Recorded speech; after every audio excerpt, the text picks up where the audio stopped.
আসসালামু আলাইকুম। রমজান মোবারক। সবাই কেমন আছেন? আমি আছি আলহামদুলিল্লাহ। আজকে 19শে ফেব্রুয়ারি, প্রথম রমজান। ওমানে এখনও গরম শুরু হয় নাই। এবারে রমজানে হয়তো অতটা গরমের তীব্রতা থাকবে না। রমজানে বাচ্চাদের স্কুল, অফিস সব খোলা থাকে। গরমে অনেক কষ্টে কাটে রমজান। সেই হিসাবে এবার ডে টাইম ছোট, গরমও কম।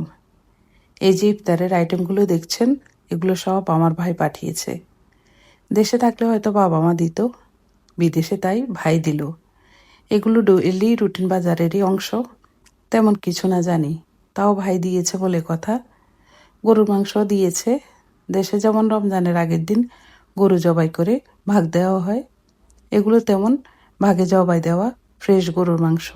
মাংসগুলো কেটে রাখতে হবে একটু বড় সাইজের, ছোট সাইজ করে কেটে রাখবো। আলহামদুলিল্লাহ আমিও নিয়েছি আমার নানাসদের জন্য ইফতারি। আল্লাহর রহমতে ওনাদের অবস্থা যথেষ্ট ভালো। ওনাদের কোনো চাহিদা নেই, দিলে না করে, তাও দেই প্রতি বছর।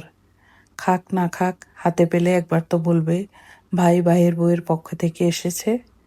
পাশাপাশি যাদের চাহিদা আছে তাদের জন্যও নিয়েছি। দেশে প্যাক করার সময় ভিডিও করে দিয়েছে।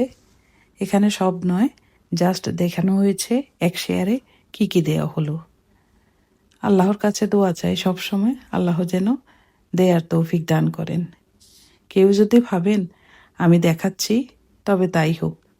আমার ভাইয়ের দেওয়া দেখে কোনো ভাই তার বোনকে দেওয়া শিখুক, আর আমার দেওয়া দেখে ভাইয়ের বউরাও শিখুক, সমস্যা কী?